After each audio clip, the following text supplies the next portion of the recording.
lab. Responses engine 5, engine 3, engine 1, ladder 3, ladder 2, rescue 1. We've got smoke showing.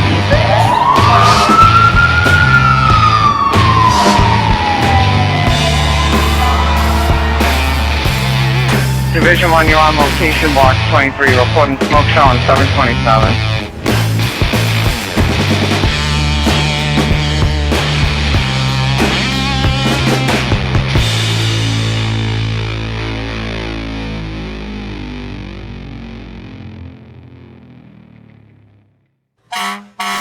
Welcome to Jobtlks podcast. Our goal is to facilitate knowledge sharing. The views and opinions of the hosts and guests on the show belong solely to the people expressing them. We do not represent the departments, cities, or towns we work for. All right, welcome back to Jobtlks. This week we have another guest in the house. This is a very special personal episode. I'm going to let John introduce himself here in a minute.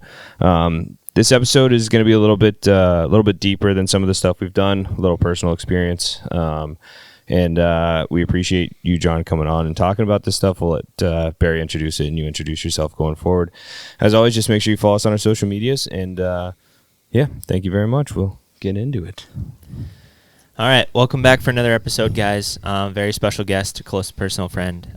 We're very fortunate to have you here today. Thank you. So, like I said, today's episode is a little bit different from some of our other guest episodes. So, John has offered to tell his story to benefit the community writ large, and I think there's a lot to benefit from. So we appreciate you coming on and telling your story. So I actually met John at CMC Rope Rescue 3 in Concord, New Hampshire, and I was a lost puppy, and John was able to help guide me through some. Said, hey, you look like a lost puppy. Let me help you out. Yeah, with my my minimal rope experience. But that's where we met. Had a good time. That was a great class. And the rest is history. Here we are. I kept in touch. Barry was still working on the figure 8. Yeah, still working on the figure. Yeah, basics. Yeah, hope not. You were supposed to have taken the previous course. Yeah, I did. Hope this works out. But yeah, no. So we're very happy to have you. So a little bit of background. I'll let you kind of expound upon your own. But a 22-year veteran of the fire service experience on call and professional full-time departments throughout Plymouth County. You're currently serving as a lieutenant with Hyannis Fire. Yep. Been a full-time firefighter paramedic since 2003, and one of the coolest things, I've always wanted to be a canine handler. So for me, I always thought it was really cool. I think that's where we first bonded, is over working line dogs. Definitely. Worked as a canine handler with FEMA from 2005 to 2014 with his canine partner Pee Wee, who we'll talk about. But other than the script, do you want to introduce yourself to the tens of thousands of fans? You can leave the thousands off. It's just the tens of fans. Let's see. So my name is Jonathan Talin. I grew up on the Cape. My whole life I've actually been there, and I moved to Hyannis probably in 98, and then I always wanted to kind of work in Hyannis, mainly as a cop, and kind of fell in with the fire service. Yeah. Which is definitely a better road to take, I think, especially nowadays with what law enforcement has to deal with. They have a little bit tougher time in the public opinion than we do right now, for sure. Yeah, definitely. And I always wanted to be a canine handler, so that's where the canine portion came in. And but a little bit of the backstory. So I've always had a tough time with academics due to the dyslexia. They found out I had it when I was about right in the first grade, when I stayed back. Yeah. So, and then they tested me, came up with dyslexia as a learning disability, and they stuck me in a special ed program. Yeah. It was a little different. Takes you out of mainstream from your peers and sticks you in with I looked to my right and there was the kid with Down syndrome. There's obviously nothing wrong with that. Just and then to the left is a child that has autism, and then behind me is the troublemaker that nobody knows what to do with. So, right. So you question yourself, like, what's wrong with me, especially at a young adolescent age, and right. And they basically just passed me throughout my middle school and high school career there. Had no sciences, had no anything good. I don't even remember having like a legit English class. Really? So now I, to help with my writing, I've actually hired a writing tutor that I meet with via Zoom every couple of weeks. Currently too. Nice. Well, I think that like, especially like nowadays, like understanding that there's different learning styles. Yes. Don't they have like is it called IEP now or something, Yeah, where the individual education plan instead Yeah. of just a special ed program that Yeah. encompasses all these different challenges and stuff that kids face.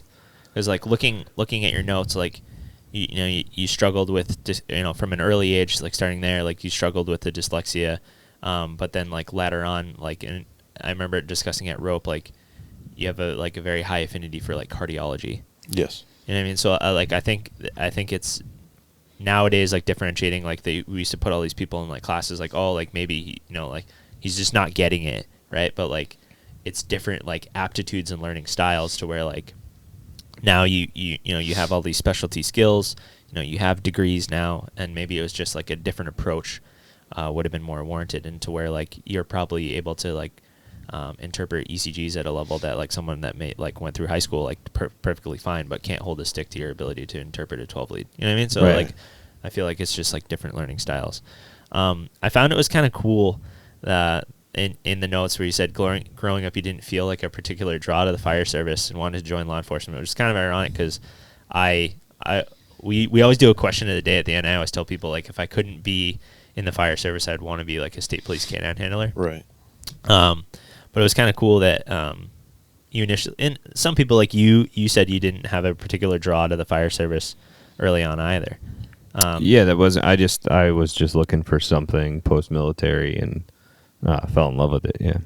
Yeah. So I thought that was kind of cool. And you started your call pursuits, right? Can you take us through that? Sure. So I originally wanted to be a cop because my cousin was assistant chief of Albany, New York. Oh, shit. And he, kind of set me straight, Yeah. or put me on a guide of a little guidance, Yeah. and helped me out. And I was just working out at the gym one day, and there's this poster up on the wall: "Come join the Barnesville Fire Department as a call firefighter." So I gave them a call, and they said, "Come on down and get an application." So I went to the Hyannis Fire Department. And in the town of Barnesville, there's 7 villages, and in those 7 villages, there's 5 fire districts. So Yeah. I didn't know. Yeah. I didn't know until you.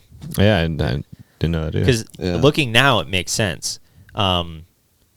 But like I always thought they were all their own. Like I didn't realize that like Barnstable is its own. It's a town, right? And it's split up into like I thought Hyannis was its own town. Like the Calm Fire Department made sense to me. Like that's a collection of villages, Right. But I thought like Hyannis, Barnstable, Yarmouth, they were all like their own individual towns. They're That's not? interesting. No. No, they're just villages inside the town. Learning something new every day. Wow. Yeah. Cape's been in my backyard my whole life. Should have known that one. Yeah. No kidding. That's It came back. It was because in the 1890s, the villagers of Hyannis said, "Hey, we need a fire department." The town didn't want to fund it, so they went to the state and created the fire district, and the other villages picked up on it, and that's why that town does have the fire districts. Wow. It's a township. So geographically, like, how large is Barnstable? Barnstable's about 69 square miles. Oh, okay, that's pretty big. That's yeah. pretty big. Yeah. Population about, I believe it's like 90,000 now, maybe. Yeah. But Hyannis is only 9 square miles. And in those 9 square miles, we have, like 70-something social services, the hospital, the airport, a busy harbor, Yeah. Right. large walking community, Yeah. homeless community. Yeah. So it keeps us busy. Yeah. No, you guys are a pretty busy department. Yeah, when I got hired in 2004, we were pushing about 5,200 calls a year out of one firehouse. Wow. With 12 people on duty, and now if we keep the pace up, we'll break 8,000 this year. Wow. What is your guys' shift strength now? It's 15. So Oh, there's nice. a captain that's in the car that Yeah. oversees the shift, and 2 lieutenants that, help everybody else out, and Yeah. 12 firefighters. Yeah. You being one of them. Yes. Right? Yes. Yeah. Nice. So I thought it was cool, like, looking through, like, your progression, and you're saying, like, struggling in the early age, but, like, you actually are pretty well, I would quantify it as, like, pretty well educated. Like, you have your associates in fire science, you have your fire science and EMS, bachelor's in fire science, working on your master's in public administration, Yeah. and considering a PhD. So I would say, like, despite wow. despite that, like, that's pretty pretty Right. sizable Yeah. background. Yeah, my no friend. kidding. Yeah. I enjoy challenges, and for Yeah. some reason I've always said I like to do it the hard way, which probably doesn't make good sense. But Well, it's funny in your notes. You're like, I'm on the was it the 10-year plan for bachelor's or associates? Which Yeah. Well, that's good. I'm on the 20-year plan. yeah, I was like, you're actually Don't not that feel far. bad. I don't know if I'll ever even get mine. So Yeah. I got like 96 credits like 12 years ago, and I've just been sitting there since. So we'll see. So you did the call, and they put you in Hyannis. That was how. No, I stayed in Barnesville Village for 2.5 years. Got my EMT. They sent me to the Call Fire Academy at Barnesville County Fire, and then I went to I said to myself, because of the learning disabilities, I didn't know if I was going to pass the EMT exam. I mean, tests have always been stressful for me. Yeah. And luckily, with the learning disability, you get a time and a half for the test. So, the anxiety about running out of time is a little bit less. Mm-hmm. And luckily, I passed the EMT on the first try. I said, well, if I pass Better the man first, than me. yeah. And, I said- Outed myself. and if I passed it on the first try, I'll apply for paramedic school. And there was a test that you had to take for that, and I passed that and got in and enjoyed it. And the cardiology part is I'm a visual Yeah. learner and also pretty detail oriented. Yeah. So I pick up on the little cues on the EKGs and can memorize that. And but with that, the paramedic school, I was able to get through that okay. Yeah. And then I was hired in Yarmouth Fire for a year and a half, but always wanted to work in Hyannis. Yeah, that was like your end state. It was, State yeah. department. And so I moved in with another guy that's on Hyannis, Ryan Clough, and we lived together for several years. And I was able to get on the job because I had residency in Hyannis, so I got an interview Nice. and passed the interview process and Yeah. got the job in 2004. And it's been a blast ever since. Like, I still get excited to go to work, Yeah. Yeah. which is the beautiful part of this job, and people It that is. are passionate about it is that I was listening to National Fire Radio on the way in here, and they were interviewing a deputy chief, which, by the way, the call that this guy was going over was unreal. It was a water rescue in the middle of a nor'easter. I think it was last year. Anyway, he was saying, he's been on 28 years and still comes into work every day, loves the job same he did day one, which is awesome. Yeah. Well, it's that kind of like the timeless quote, like, if you love your job, you'll never work a day in your life. Yeah. yeah, definitely. So It's like hitting the lottery almost. It is. it is. Yeah. Yeah. And like, so for myself, like I definitely feel that way, because I would say I love the job more now than I did day one, because I didn't grow up. I grew up on a military base. I didn't grow up around firefighting and that culture and people that I knew. So I didn't understand it when I got hired. It was through over time and people showing me the job and the culture and stuff that I like really grew to love it. And then now we're here, I guess. here we are. Yeah. Here we are. Look at us now. Yeah. Yeah. This is my 6th grade English teacher. Yeah. Said I wouldn't be anything. We have a lot of followers. 10 of them. But yeah, no. I mean, I think it's one of those things where, like, if you find something that you love, like, profoundly, that you really like, I don't feel like I work. Like, I feel like I hang out with my friends. You know what I mean? So, I mean, some days are busy and Right. it's a drag. For my wife who listens to Yeah. the podcast, I work very hard, and I hard. always feel like Yes. I work. Yeah. Well, your group specifically, Kelly, his group is just always Yeah, super that's busy. all we do is just go. Yeah, just no. I don't feel like I'm working that hard until we get a call at 2 a.m. Yeah. And then Yeah. 4 in the morning. This is outrageous. 6 in the morning. This is an egregious error. Anyway, so the kind of the crux of the show today, kind of talking about some of those, like, succeeding in life, and like a lot of the lessons that you've gleaned have been, I guess, influenced by some of your struggles with alcohol. So that's what we're going to kind of focus on now. But I think that has informed, and I think it creates such a powerful message, especially for the users on the show, because I think one of the things that it's one of those things that a lot of people don't talk about, and especially like in the fire service or public safety, or that like people from a military background, I think a lot more people struggle with alcohol than they're either willing to admit or that like our culture is willing to admit. And I think partially like our culture has a little bit of, I guess, like, I mean, I don't want to say like alcohol is socially acceptable because like, you know, we have like our social gatherings, but no, it is. It's embedded in the traditions of this job. There's no question about it. Not even just the traditions of the job, the country, the world. Like they're like events are just centered around alcohol, and in these jobs where you deal with certain things, you know, we're getting better at like the mental health aspect of the job. But before we did, a lot of people, and still a lot of people, turn to alternative methods. Same thing with the military and any other job that's, you know, high stress. Is you there's drinking, there's drugs, there's, you know, we're not infallible people even when we try our best to be good people. You know what I mean? So kind of getting into that chapter and that aspect that's informed your growth and development, kind of the long way back, becoming a leader and kind of mastering the self, right? You noted that you kind of had some exposure to alcohol early on in life. I did, and that seemed to be... Yeah, I remember my first exposure to actually sampling it was at like a Super Bowl party when I was 9, and for some reason the adults thought it'd be a good idea to give me a beer. Yeah.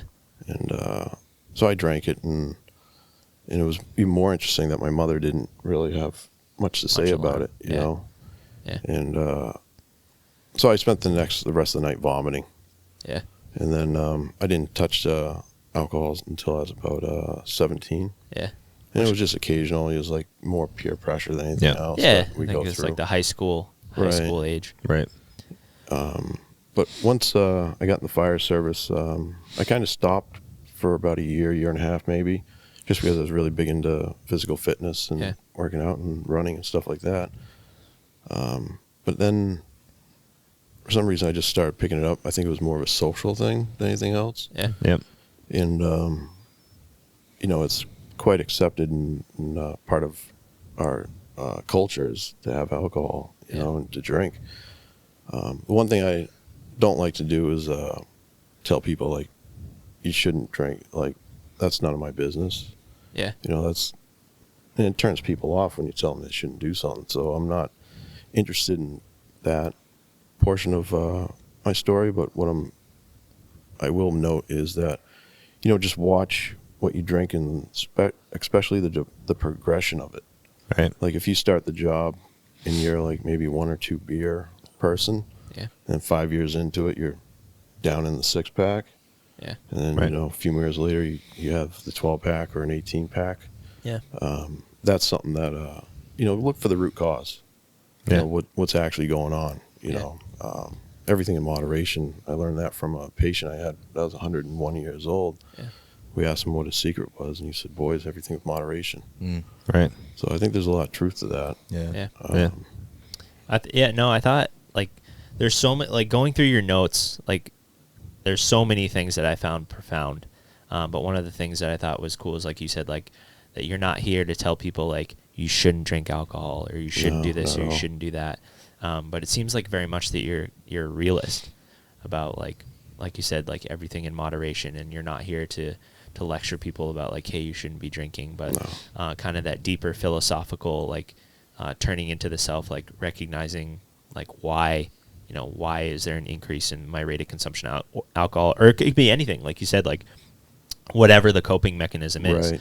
So for you in that chapter of your life, your coping mechanism was alcohol, but for someone else it could be something completely different, you know? Right. So just being like kind of tuned into the self. Right. And I think just going back to what you said and what John said, and I might have interrupted you, is like the alcohol is so ingrained in the society of the fire service. I mean, the fire department started as social clubs where people got together and drank, and then went to these fires together. So somebody who's drinking, you know, obviously outside of, I mean, it was in the station until not that long ago. You know, you'd have the soda machines that had the button that was a beer, you know, right?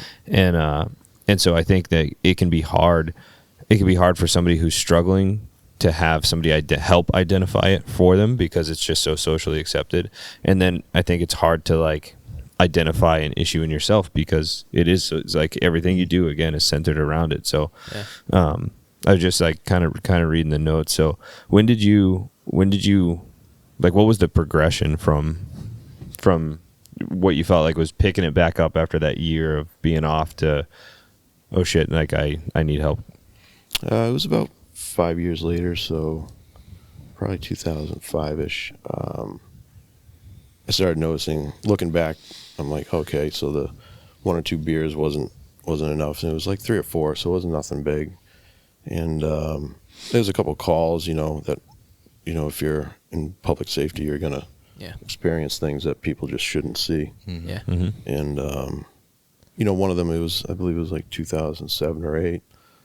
I went and got called out for a medical for trauma for like a 7-year-old girl. Got pushed into a cabinet, and now she's having like the worst anxiety attack that you could ever see.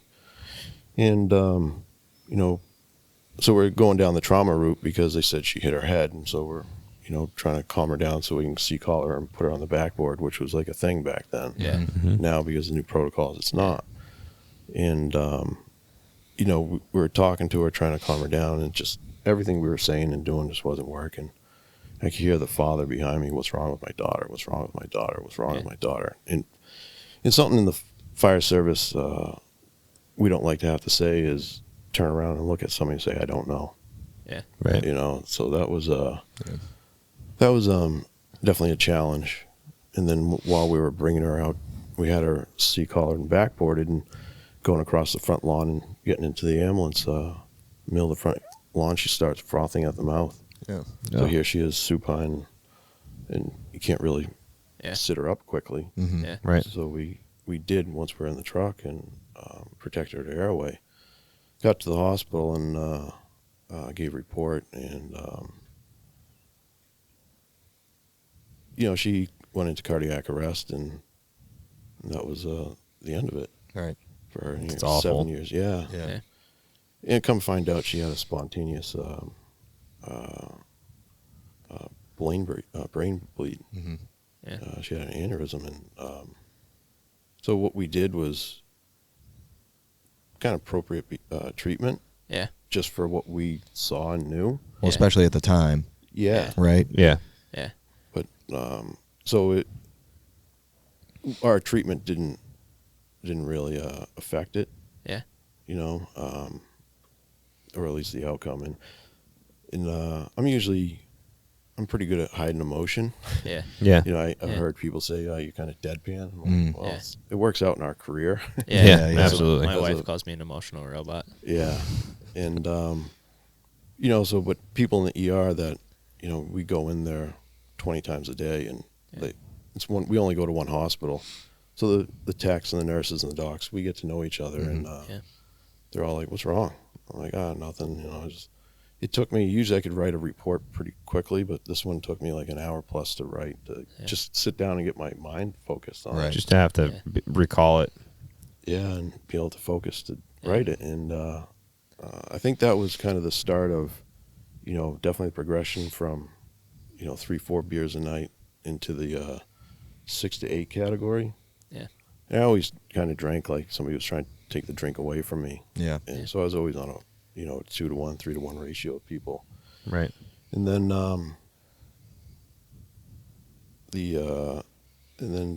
2012-ish, 2009, I met a woman, and we got real close, got engaged, got married. We were together for total probably about 4 years, and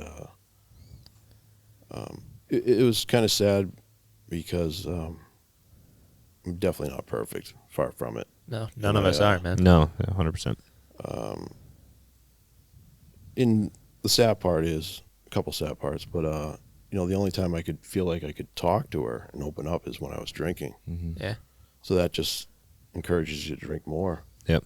And then in the fire service, you have a bad shift, you go out and drink. You have a celebration, somebody gets promoted, you go out and drink. Yeah. So there was always those. And then just trying to communicate with the fiance and then wife, I found myself drinking more and more.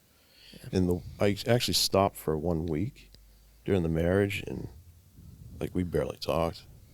It was Really? like 2 ships passing in the night. Yeah. So I'm like, there's something wrong.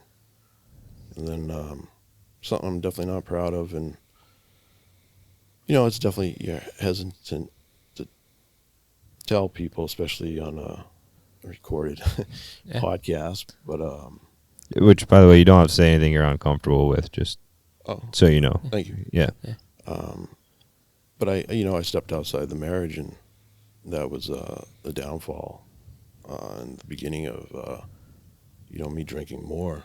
And unfortunately, that's part of my history is that, and in other relationships where I did, the alcohol surely didn't help, but it's definitely 100% me, regardless. Yeah. And that led to the divorce. And once I was divorced, I really ramped it up. I'd go and buy a 4-pack of a beer, and on the way home I'd have all 4 done. So when I got back into town, then I was living in Harwich, which is like 2 towns over from Hyannis, and it's about a 20-25 minute ride. So I'd get into Harwich and go buy a 6-pack, and I'd down that within an hour. Yeah. And then I'd be like, crap, I need more beer. Right. Because I'm still awake and good to go. And I'm not done yet. Exactly. That's the big, Yeah. every time I get to this point, and I always tell this story because I've struggled for a long time with like alcoholism. It's just, my father grabbed me when I was a kid, and I started messing with alcohol, and he's, hey, listen, we got alcoholism on both sides of your family. He said, don't think for 1 second it's not going to get its hooks in you someday, so be careful. I'm like, yeah, all right, whatever, Dad. You know what I mean? Yeah.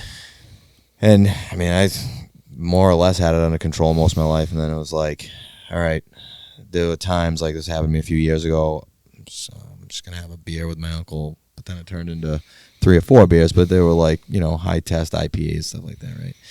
And then it's like, so then we cracked into the light beers, and then I'm driving home, and I'm like, I shouldn't even be driving right now. And the next thing I know, I'm pulling into my driveway, but I live right next door to 2 bars. I can crawl to them, and I can crawl there and back if I have to. Yeah. And I just remember pulling in and just being like, I ain't done yet. I'm going for 1 more. And 1 more turned into 5 more. So I went from having maybe 1 beer that night to having like the equivalent of probably 12, 13 drinks. Yeah. And then I'm like, I just remember I remember that feeling like that, and just having that look in my eye like I ain't done yet. Yeah. And I'm like, it got me. Yeah. It does. Got Sneaks me. up on you. And I think it's a vicious cycle where you drink and then you feel bad about drinking, so you drink more, and then you have issues in your life and you do something that makes you feel like you're a bad person, and so you drink more, and then that makes you feel bad, and so you drink more, and then it's a vicious cycle. I have alcoholism in my family as well. My dad struggled with it a decent amount growing up. He was always functional and all that stuff. He was military. But I remember like when I got out of the military, I went on a tear, I for a while. And then it was kind of like I never got to that point, but I felt like could get to that point where like I'm not done. Yeah. Which is a really good way of putting that. And it made me a little bit apprehensive, to drink, because I was always afraid of like ending up falling into that like trap of alcoholism. And fortunately for myself, I didn't, but it's so easy to do. Yeah. So easy to do. And I think that like you were talking about, like everyone's coping mechanism is different. For me, like I didn't struggle with alcohol, but like I definitely didn't like achieving like a healthy balance in my life is like still something I struggle with. But like, this was like roughly, I don't know, it was before I met you guys, but like I was dating this girl for a long time. We were essentially like going to get married. She's going to move to Boston. She ended up going on 1 more deployment and cheating on me with a Hungarian special forces guy, which I'll find him one day. But dude, like, so that obviously like fucked me up. Yeah. And like listening to you guys, like, so at the time I was like, you know what, like I'm not going to get like, I never like emotionally processed that. So I was like, I'm just going to like do everything I've ever wanted to do, like get in the absolute best shape of my life. And like with the physical fitness, like I would literally just like, my whole like world revolved around like physical fitness and just being like in the best shape of my life. Which is weird because you're not that fit. Yeah, but like that whole like span, like I never like processed anything, and like I had, like a year of like, seeing a lot of different girls, but I was like not a good person to a lot of these people. Right. You know what I mean? And then like, eventually someone was like, dude, like, what's your fucking problem, man? You know what I mean? Like, Right. I like broke down and cried, and like I never fucking processed like anything Right. that I was like, like that this girl that I really, really liked, like, Yep. fucking completely betrayed me, Yeah. and like, so I never, I mean, it's some small potatoes, but It's like what you were talking about, I think, before we started recording is everything in moderation. Yeah. And there are things that are worse than others because they lead down to a whole different slew of, health and physical and mental Right. problems. But Yeah. anything like that, like just this is all I do. It's all I'm invested in. The rest of my That's all world it is. doesn't matter. Whether it's working out, whether it's alcohol, whether it's drugs, whether it's some hobby that gives you the adrenaline rush that you crave, Yeah. Anything that you can't moderate is probably a problem and worth Yeah. looking at. So John, as you kind of started stepping more into that lifestyle, I'm assuming like the rest of us, you had your learning curve when you got into work, and at this point you were probably pretty comfortable with work where you could kind of go in and even on your worst day you could still do pretty good. But Yeah. how did you find like your career like at that point? Like what was the general direction that it was heading? I mean, was it at a standstill? Was it going backwards? Like where were you in your day to day as far as work went? Work, I always showed up sober. Never touched alcohol while I was on duty. It was off duty, but for a while, your career kind of plateaus a little bit, especially when the department's stagnant with promotions and stuff like that. But luckily, in 2011 or 12, the promotional exam came out, and I was eligible to take it. So I studied for that. Amazingly passed. I say that because the test was pretty challenging. Yeah. And never being really great at interviews, the interview portion of it with the board was where I really struggled. Like out of all the 3 promotional exams I've taken, maybe 4 now, I've always scored the lowest out of everybody. Yeah. And so work-wise, I plateaued until it was time to study for a promotional exam. But I always trained. I always tried to do 1 or 2 trainings every season of the year, whether it was at the local fire academy or regionally. Yeah. And then with when I got on FEMA in 2006 or 2005 or 6, I became a canine handler. I got Pee-wee. She was actually imported from Germany, and they didn't know what to do with her because she was only 45 pounds for a Belgian Malinois, and that's on the small side for a female for that breed. And That's a cute puppy. yeah, she That's was a great picture of her. Yeah, that was Lothian, Maryland. So that rubble pile there was about say 100,000 square feet. It was Wow. huge. Wow. Yeah, This is a training area, I'm guessing. it is. So it was 100,000 square feet, and we would hide 2 to 3 victims in there, and she would go from one end to the other end, clear the whole pile in less than 5 minutes. Wow. Unbelievable. amazing. Dogs, Yeah. we don't deserve them. Yeah, and they, the Malinois and the Dutch Shepherds, they're like Olympic athletes. They're absolutely amazing Yeah. to watch. Watching a good dog work, regardless of the breed, is pretty cool. Yeah. Yeah. But it's even cooler when it's your own dog. Yeah. Yeah. But, The immense sense of pride, probably. Yeah, Yeah. and but to get back to work, the second promotional exam I took, I was promoted to an acting position for about 6 months, and I'm like, this is what leadership's about. I'm like, it's pretty cool. Yeah. I enjoyed it. Then I didn't score high enough on the exam, so I got put back to a firefighter position, which was difficult. Definitely, especially when you're hoping to pass and get high enough. But Right. at the time, that was right at the tail end of the divorce, officially through the courts, and I was off to the races. And I was drinking, on the way home, like I mentioned. So you were able to, which is insane to me, drink drink that quantity and be Yeah. up in the morning and functional. Yeah, I've always been an early riser, and Pee Wee would always wake me up around 6 o'clock. Wow. Pawing at me saying, Yeah. "Hey, feed me." How did you get involved, like, as a canine handler, right? Like, how did you find, like, that path, you know what I mean, to be a FEMA handler? There was one individual on our department, fortunately passed away, Tom Kenny, otherwise known as TK. He was big into the FEMA system and on Mass Task Force 1. And, I was always looking for a little something extra to do. Yeah. And always wanting to be a canine cop, and that kind of didn't work out. Yeah. So I said, what's the next best thing? And I was talking to him one night on shift, and before you know it, he puts me in contact with another guy that's a canine handler on the task force, and then the ball just starts rolling. The doors kept just opening up, and Did you have to buy Pee Wee? Like, yeah, she wasn't Yeah. cheap. Yeah. She No, was I can No, imagine. yeah, I can imagine. $3,000. Yeah, that's Yeah. how much Kaya cost. It was Yeah. 500 and then 2,500. Yeah, then my next dog that I was going to replace with her, Callahan, he was $4,500. Yeah. And then when I got rid of him because he wasn't working out, I was calling around, and the dogs then were 12,000+ for all dogs. Holy cow. Yeah, it wasn't trained at all. It wasn't trained at all, and they wanted 12. Yeah, Yeah. Just for the genetic line. exactly. Yeah, Wow. we a couple months ago, we had looked at getting another East German working line. Yeah. And it was $6,000 Oh. untrained. Yeah, That's unbelievable. Yeah. it's insane.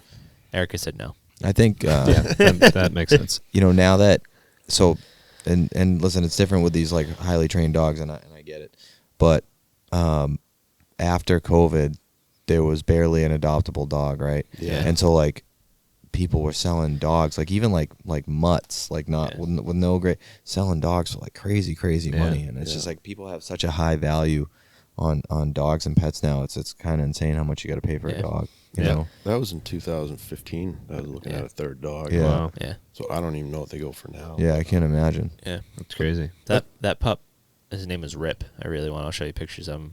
He was 6, and that was like from Germany, like Really? good looking dog. Yeah, jet black. I was like, oh man. He was 6 years old? No, $6,000. Oh, six. Yeah, and six that grand. was I that like, was you're gonna pay $6,000 that was for a because our 6-year-old? trainer knew us. It Right. was more like 8. Wow. He was like, yeah, That's we're gonna crazy. do training through them and a couple Mm. other things. Yeah, no, I think about like, we'll get into Pee Wee's story, but I think everyone here, we're all like immense dog lovers. Yeah. Like I don't know what I'm gonna do like when Kaya goes. Like Oh. I'm so emotionally invested in Kaya. Like Miss my best friend, and Erica's like, dude, can you shut up about your dog? Like she's like, Erica don't loves understand. Erica loves Kaya very much. It was Erica's first exposure to like a working line dog, and Erica treats Kaya very well. She's like, you see those videos of like what you think your dog's gonna be, and then what your dog ends up, and Erica's like yeah. massaging Kaya's like paw pads. She's like, Yeah. oh. But yeah, no, there's just something different between me and Kaya. You know what I mean? So it's special, and everyone here, Dante. And I noticed that in the Phoebes. video where she stole your foam roll and wouldn't give it back to you. Yeah, I'll show you that video. Yeah, the other. Can tell how Kaya's well River she Valley listens State. to She you. stole my foam. We were working out, and she stole my foam roller, and I was like, she thinks it's a game. I'm like, this is most certainly not a game, Kaya. Give me a foam. Give me my foam roller. Is back. to her. Yeah. Definitely.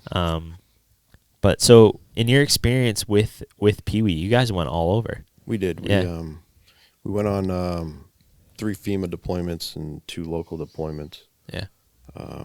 Hurricane Sandy, Irene, and a bunch of other, MOBEXs, which was just like a mock deployment. Yeah. I went out to California training with her, Yeah. actually up here in Ipswich Oh, okay. and Beverly, Yeah. Connecticut, Maine a couple times. A bunch of times I go down to Maryland for about 5-6 times a year for a week at a time and train with Virginia Task Force 1 and their handlers, Yeah. It's awesome. and North Carolina, Virginia. So it was good. It was fun. How did you manage your drinking while you were doing these things? I feel like our schedule sometimes lends itself to being able to drink like that because you have stretches of Right. time off. I suppose it could be hard when drinking is probably so prevalent on your mind to go 24 hours at a station, but Yeah. when you have to like when you have to like either deploy for a real mission or for a training mission, like how did you manage like that craving to drink, and like what were you doing then?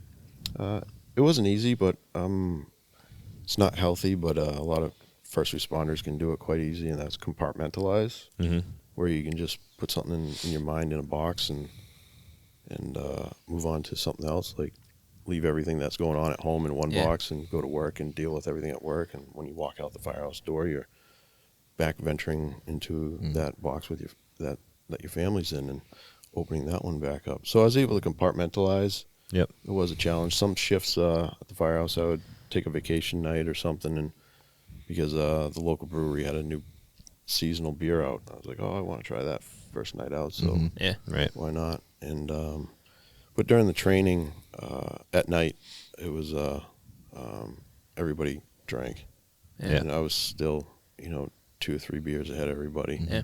Did they even realize that you were like every beer they were drinking, you were drinking 3, or do you think it was just one of those things they just didn't even notice? Like you're just all out drinking together. Because you were functional. Yeah. Yeah. Like, do you think your coworkers like were beginning to understand that, like, hey, maybe you needed some help?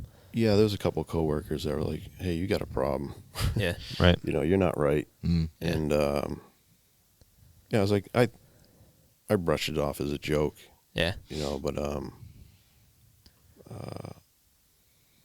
but yeah, I'd, come home from a shift, and especially getting off at 1800, and by the time I got to Harwich, 10 beers in, Yeah. and then go buy a 12-pack, and I'd finish probably like well over 50% of that, Yeah. Wow. and then I would just pass out. That was after the divorce, and then my first dog dies, Bugsy. He died in December. That, I remember when I got his ashes back, I'd be sitting at the kitchen table just holding his literally hugging the box and crying and drinking. And then, a couple months later, I get a phone call from a friend saying, "Hey, can you put down my 2 dogs for me?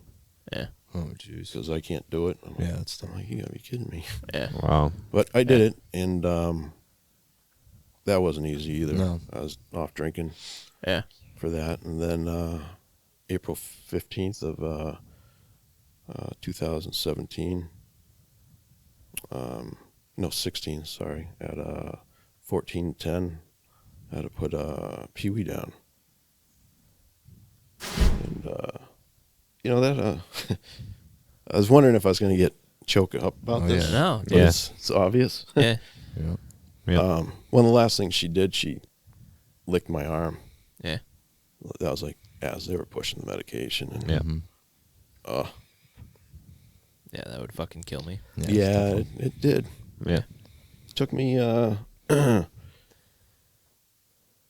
that took me for a road, a little bit of a ride. Yeah. And, I was depressed, going to bed while the sun was still up, and Yeah.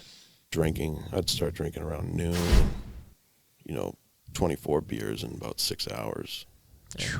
Yeah. And they were all Coronas with lime. That was like my go-to. Yeah. Yeah. And it was so bad that I didn't have any money at the time because I blew it all on the beer and whatever else. I'd go to the restaurants with rolled coins and be like, to the bartender that I knew, I'd be like, "Hey, here's like $80. Just cut me off when When it's over. Yeah, Yeah. do it so nobody else would see me, because like who goes to a bar with $80 with rolled quarters? Yeah. Right. I mean, that was pretty much rock bottom there, and in 2017, I was still grieving the dogs and losing. The marriage wasn't even close to how the dogs impacted me. Oh, I believe it. And I would, wake up all hungover, and I'd go to bed crying and wake up crying. And, I found some nights like curling up in her old bed with her toys. Yeah. Like the toys were around the house for months. Yeah. And I'd pass out in her bed that she would sleep in. Yeah. And that was certainly that hurt. Yeah. And right around August of 2017, I was like, I got to do something with myself, and made a phone call to the International for help. The reason why I called was one of our other members was having a tough time at work, and they were looking for rehab facilities for him. The union was, and I looked at my life, and I looked at his. I looked at how much I was drinking. I looked how much he was drinking. I looked at what he's lost and what I lost. It almost mirrored each other. Yeah. Yeah. And so I was like, wow, I really do have a problem. So I made a phone call, and I don't know how I wound up in Deerfield Beach, Florida, at the Florida House Experience for rehab, but I did. I was on, usually people stay for about 4 weeks. I was on the 7-week program there. Yeah. Just always being an overachiever, I guess, in that aspect. Was your department supportive? Very. Very. Yeah. Very. That's awesome. really good. Yeah. Did you you don't have to answer this either, but did they pay you while you were out the whole time, or did they give you like a leave of absence to be gone for? I used my sick time. I had enough built up. Yeah, So, it's built up. yeah. That's great. No, I didn't have to use vacation time or dip into the sick bank that Yeah. the department allows us to collect. Yeah. So August 14th of 2017 was my last drink, and next day I was on a plane down to Florida, and I'm glad I went. I really am. And mental health and addictions, there's kind of a stigma to them. There's obviously there's a problem. Yeah. Right. And some people can't move past that problem. They view you differently, they judge you. Or I'm one of those people. I'm pretty resilient, and I'm like, who cares? Right. Yeah. As long as I get better. Yeah. And I did. I was there. It was pretty cool. It was after a week or two there, I moved over across the street to like where you could live independently out of the actual like lockdown unit that they would have, and it was the island, they would call it, and it was basically like literally an island in the parking lot with a house on it, or I should say apartments, and that's where I lived with a bunch of other first responders, police, fire, corrections, military. And I still talk to those guys, a few times a year. Yeah, good That's support awesome. network. Yeah, Yeah. definitely. But that really helped. Yeah. We had counseling 7 days a week during the week, Monday through Friday. It was like 5-6 hours of counseling. And one of the counselors was actually Rick George. He does a lot of podcasts too, and has a story of his for himself. But he was there, and he was great. Yeah. And the other counselors were too. Learning mindfulness and meditation, and that actually does help. It definitely relaxes you. I think people take those things for granted. Yeah. I try to do some like be mindful and like do some meditation. That's helped me a lot. I also think having counselors that have gone through. We Yeah, talk about shared experiences. experiences. Right. Nobody's experiences are exactly the same. No. But when somebody has a similar experience and can talk to you about how they got through something similar, we talk about it. You don't talk about what you do at the firehouse with a lot of people, but you get around other firefighters and you're like, blah, blah, blah, because everybody's got similar experiences. You don't feel like you're going to say something that offends somebody, or you don't feel like you're bragging because, you're all kind of going through the same thing, or, it's with the military too, talking to people that have been to whatever. So I think having those, like you said, that counselor that has a story of his own.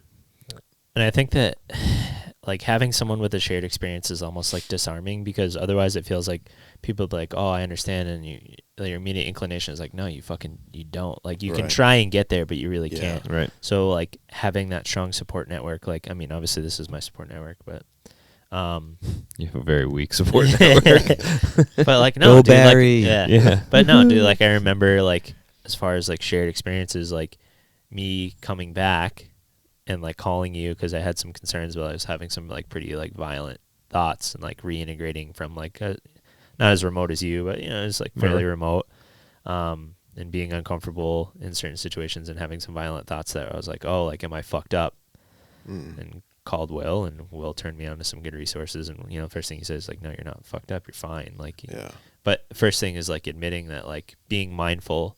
And I think like you said, with like this stigma of like, it's important to realize that like everyone has fucking problems. Oh, like everyone has so fucking true. problems. So I don't know like why there's this like huge like stigma about like admitting like just like that it's okay to like be open and honest. And honestly, like I think that takes like more strength. And like now I'm much more like emotionally open. And I think partially like as part of the podcast is because I'm willing to like, like you realize that like that nothing bad is really going to happen to you from being like open and honest with yourself. Like you're going to as much like good energy as you put out is going to come back like tenfold. Right. I think a lot of the stigma is people that have issues of their own and they're unwilling to admit, and they like use that as a deflection for themselves. Stigmas are spotlights. Yeah. Right. And then so when there's a spotlight, you can be like, look. Right. Meanwhile, like you said, you're kind of like My your own. Yeah. One of the guys in my firehouse, Schmon Schmart, I always tell him he has small arms because I know it gets him pretty good, and he always tells me hurt people, and it's a joke, like back and forth, but it's true. Hurt people. So when you have people that are hurting in other ways and they're not open to being open, a lot of times is where you get those people that like highlight the stigma of it and things like that. I think that like once people open up, you'd be surprised how many of your friends are like willing to pick you up. You know what I mean? Like I've called both of you with shit that's like been on my mind. And like when you said, like dealing with tough, like medical calls, I think that that's something that's like, it's difficult in this community because we're a very like type A personality business, which I think is important. And I think that's an important part of our culture that I enjoy. But also like, I think to me, like being a type A personality is also having the strength to like admit, like, and especially like, well, we're going to talk about leadership. Like one of those, the cruxes of leadership is like admitting that you have shortcomings and maybe you made a mistake and owning it and taking accountability. But I've had like those calls too. And like one of the things I had wanted to tell you about like listening to that call, and I think we've all experienced those calls, like sometimes like you're just going to walk into a call and there's really nothing that you're gonna do to like change this outcome. You were just the person who got called to be there. You were just the guy that was there. You have to do your job. Yeah. We had a call when I worked for ambulance service, and the guy got hit by a car. And long story short is I was trying to call him there, and the other people on scene didn't want to. Ended up going to like a CISM thing, and one of the things I had said, like trying to defend myself because people were pretty upset, is that it wouldn't have mattered if that guy had landed on an operating room table. Sounds like probably the same thing for your call. Wouldn't have mattered if she had done that in an OR with a neurosurgeon standing by. Right. It's such a traumatic call. The ability to survive it is, and unfortunately, part of our job is you're just going to get stuck with those. But when your coping mechanisms aren't healthy, it affects you, in a bad way. One of the things that I kind of find is like when I'm looking left and right and looking at what other people are doing in their lives, it kind of like it gets me thinking in a way that's not constructive at all, right? And so I know so many people who can like play extremely hard and then work extremely hard. Yeah. And they can somehow find balance, right? And they can do all these things. And it's actually really impressive, and it's like I'm like, oh man, I envy that person. So, right? Look at it, he's just out, like doing everything, like rock starring, but then rock starring at work, and like a few things you come to realize in your life is who you are, and I can't be that person. I know that, so I don't try to be that way or keep up with anybody in a sense, but it's a difficult thing because at the end of the day, right, we all want to be involved in every facet of life that we can. Yep. But some of these things you just can't achieve balance doing. Right. I think that's something that everyone struggles with. So I 100% understand, and we've talked about this too. Like, you see some people that are just fucking good at everything, Right. and like I understand that I'm not that person. You know, I just try to be like okay, you know, have like a working knowledge of like most things. But like, I don't know if you guys have ever listened to the Sean Ryan show. A couple of them, yes. Yeah. Yeah. So there's one with DJ Shipley. He's a former SEAL Team 6. A lot of people quote that specific show Yeah. with him. Yeah. So DJ Shipley is a, like SEAL Team 6, like high level, really experienced operator. And was arguably at the pinnacle of his career, but also like on the home front was completely falling apart and almost committed suicide in front of the gate of like, I think it's Norfolk. I don't know. I'm not sure. But so if you haven't listened to it, it's amazing. It's like a 5-hour. It's amazing. But I think that like there's balance and moderation. So like now I understand that like everything comes at a cost. So like you can be like a high level guy, gal, whoever, right? Like expert in your field, but there's only so much time in the day.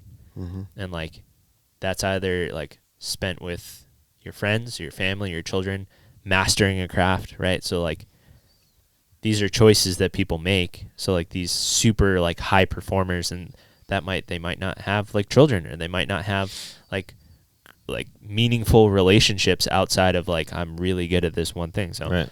I've come to realize that is something I've struggled with. We've talked about it at length like a million times. Yeah. But one thing, like in reviewing your notes, that, and correct me if I'm wrong, that I from reading them really felt that like with Pee-wee, the loss of Pee-wee, and that being like the depths of your despair. Yeah. I also feel like that was the turning point in your life towards realizing that you were going to need to be on the road to recovery and rebuilding.